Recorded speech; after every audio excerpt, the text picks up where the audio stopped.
Think about the sheer, undeniable scale of the platform today.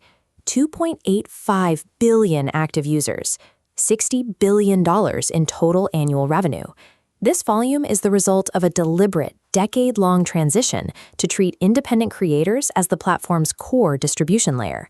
That scale means YouTube now generates more annual revenue than legacy empires like the Walt Disney Company. This funnel chart demonstrates the reality of 500 hours of video uploaded every month. The massive volume rapidly filters down, leaving 68% of all videos with exactly 0 views. Treating that 2.85 billion number as your addressable market is a strategic trap.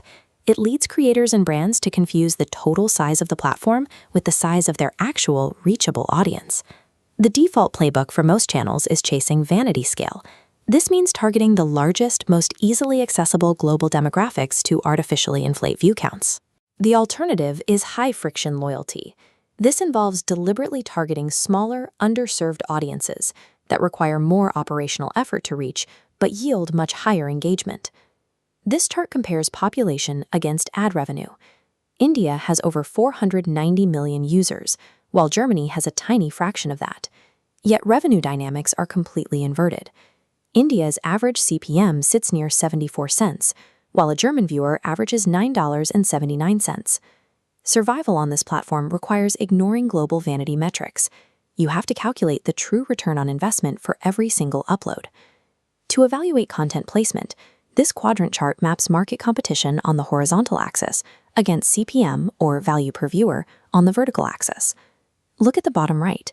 US mass market gaming and English England general entertainment sit here. Competing in this space offers the ego boost of massive view potential. However, you pay for it with brutal competition and incredibly high audience acquisition costs. Now look at the top left quadrant. This space features localized, niche content tailored for German, Japanese, or Polish viewers. Capturing these underserved audiences requires extra execution steps. You have to invest in AI dubbing and meticulously translate your metadata. Accepting that higher upfront operational friction yields a specific payoff. Localized content in these markets delivers disproportionately higher CPMs and longer session durations than fighting your way through saturated English feeds. Beyond geography, the format you choose dictates your return. YouTube Shorts now command 200 billion views every single day. This table compares Shorts, long-form, and connected TV across watch time, benefits, and trade-offs.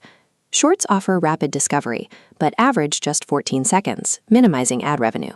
Long-form requires more production effort, but consistently hits the 7-minute retention mark needed for complex conversions.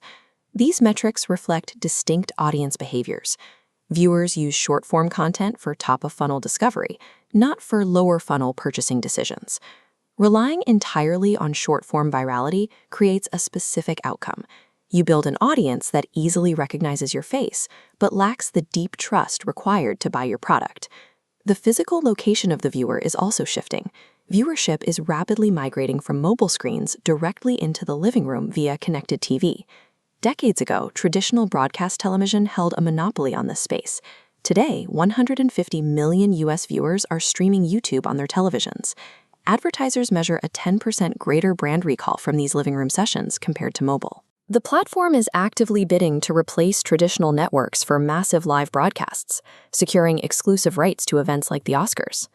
Capturing this connected TV audience demands an upgrade in production. Creators must deliver 4K resolution and pace their edits for a larger stationary screen. Choosing to ignore the connected TV shift to save on production costs leaves the highest intent, highest retention audience entirely to your competitors. To turn these metrics into a strategy, we use this decision tree flowchart. The central node asks, time and budget poor or capital rich?